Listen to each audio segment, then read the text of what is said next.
Hello everybody, it's SuffolkBlue, all the way from merry old England. How the devil are you? I hope you are well. Welcome to another how-to with SuffolkBlue.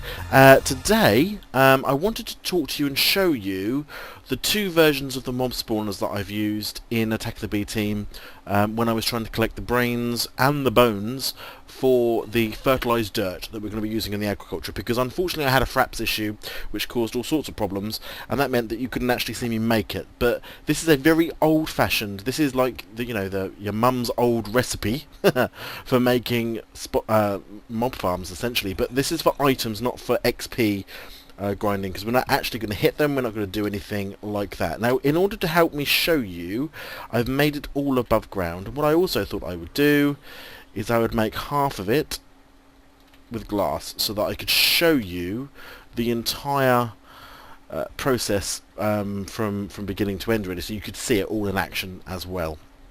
So we're going to start with this one, because this is the one that you'll see in the episode that I actually made when the fraps issue went wrong. And this is my mob farmer for when I'm too close to bedrock to be able to drop a mob more than 23 blocks.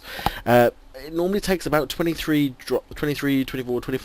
blocks normally drop to make damn sure that a mob will die. Okay, so if you can't get a drop of 23 before you hit bedrock, then you need to lift them up somehow so that you can get the height enough to drop them down the 23 that you need to drop them. So this is my method of doing that. When you come across a mob spawner, such as a zombie mob spawner like this one, it could also be any mob spawner, but zombie works well because it's what I wanted, which was brains. The first thing you need to do is make a 9 by 9 room. Okay, so in here you've got a 9 by 9, so this bit here is 1, 2, 3, 4, 5, 6, 7, 8, 9, because this is a block 2, and then it's 4 and 4 on the other side with 1 in the middle, and that also makes 9. So this is now a 9 by 9 block. It doesn't matter too much about the height as long as it's not, touching. I like to have a bit of a space between the height, otherwise you might get mobs appearing upstairs. But essentially this is enough.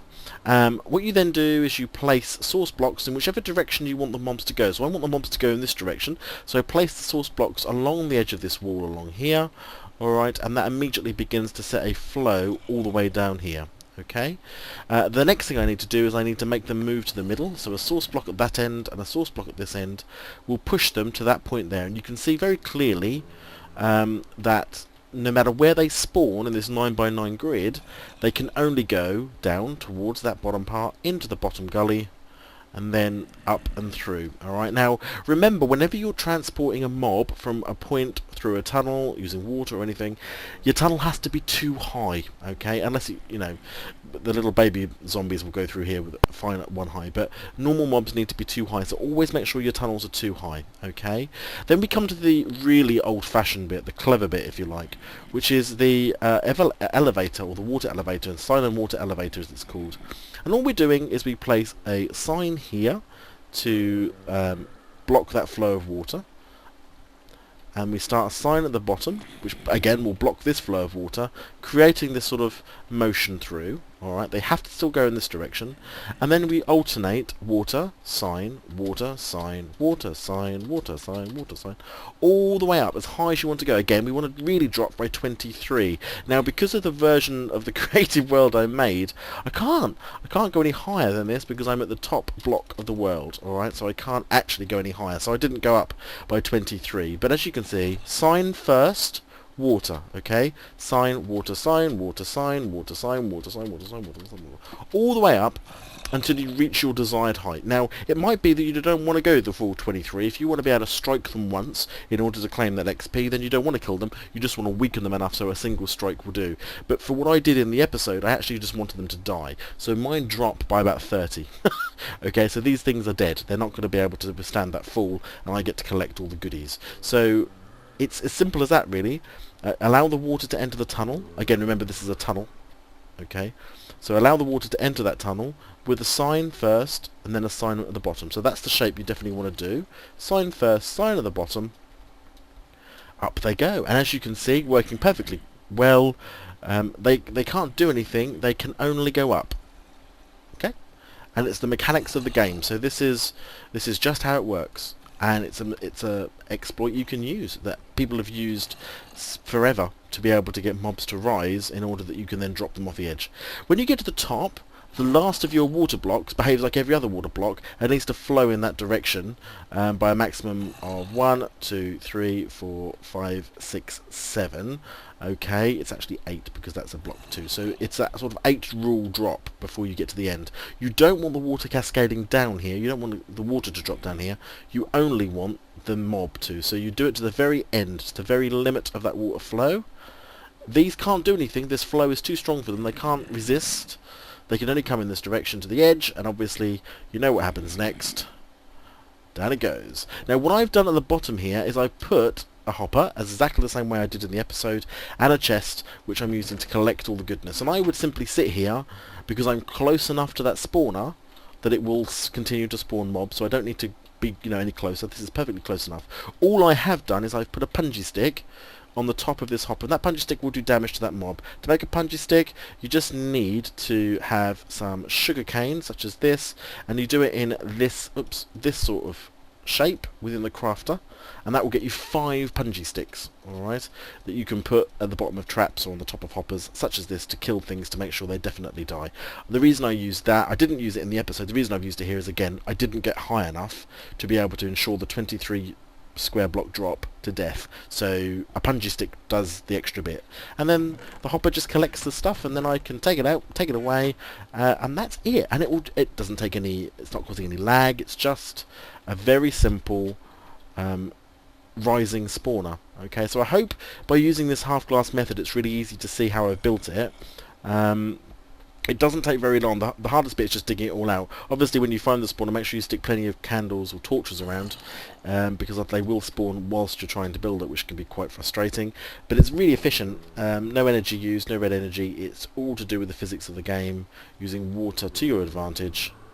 They have absolutely no choice where to go, so it's a dead certainty that every single one of them will die, and you will always manage to collect something, either a brain or muscle or something normally. So that's the one if they're at bedrock level, okay? And they need to go up and then dropped. Excuse me.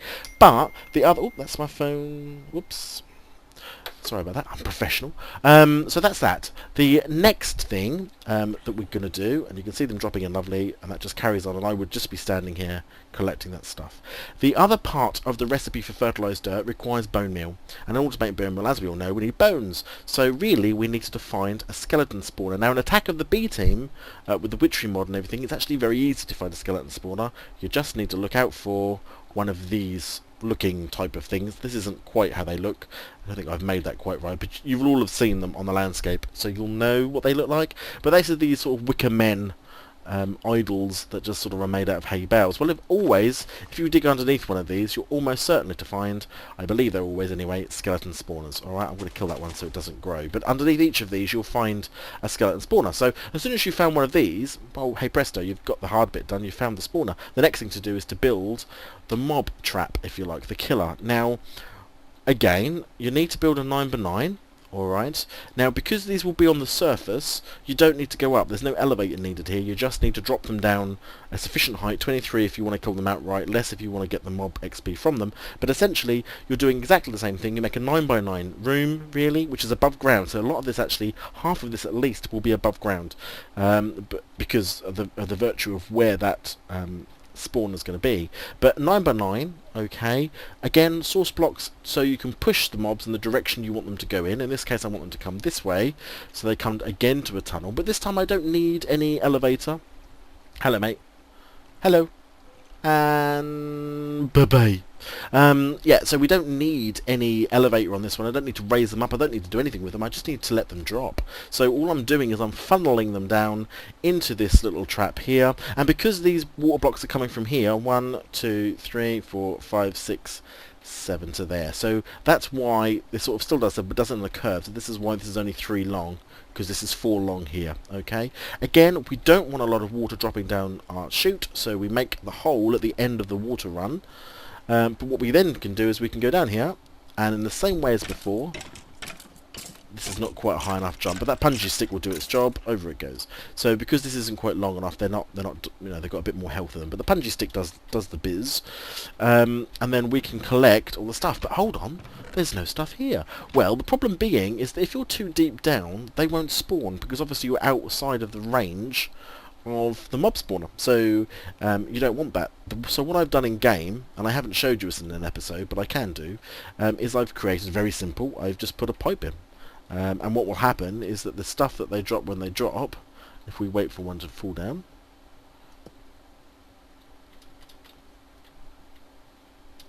let's see if we can see one coming down. Oops, go on, fly, what is wrong with you? Up we go. Again, you see, if I was too far away from the spawner, it won't spawn. Come on, spawn one up for me that drops something, it would be really nice. Anyway, if it doesn't matter, because I just wanted to show you going through the pipes. Well, you can see it going through the pipes here, look. This is from that one we just killed.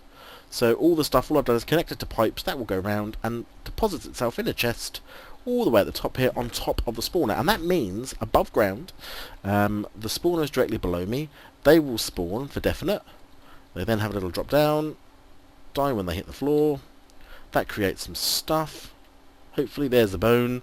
Comes straight out of that chest, all the way up the side of the building, into a chest. So I just need to sit here and collect the stuff. That's what I need to do. And what I've done in game is, as you would have expected, I've just made this into a fort, like a pretty looking structure so that it fits in with the landscape. But essentially it's just a mob spawner with me sat on top of it, collecting stuff as it comes up. So really, it's not that difficult. Now again, as I say, there are much more complicated ways of doing this. I could make towers that are 23 high and make mob spawning pads on top, 9x9 pads. They all come dropping down the middle with a smack and all that sort of stuff. But this really is old school, really old school, especially this elevator, really old school Minecraft mechanics to make your mob spawners work. And all you've got to do really is be within range for them to spawn, stand where you need to be, and collect the goods. So have plenty of food. It's a bit of a dull job, I grant you that. So in game at the moment, because I need so much fertilised dirt, I'm sitting there, we're just logged in but not actually moving, eating, you know, fruit every so often to keep myself alive, whilst playing another game. I'm perfectly safe, nothing can attack me as long as I remember to go back and feed myself so I don't die of starvation. But ultimately that's what I'm doing in game to get enough stuff to do and build what I need to. So I hope this has been helpful. I hope this has shown you, or at least explained what I did in game. As I say, Fraps was a complete git really, because I'd recorded the whole thing and there was a corruption halfway through. It's happening more and more, and I don't really know why, so I might have to look at an alternative method of recording or not using Fraps, because Fraps seems to, you know, it happened with me on the Steam Dynamo build as well, which was very annoying, and I had to do one of these as well. But I think this has been quite helpful and quite useful. It's certainly a unique way, I think, of looking at these, because I don't think anyone's ever made them half and half so you can actually see the workings before. But there you go. That's how it works. That's why it works. And I suppose that's how for now.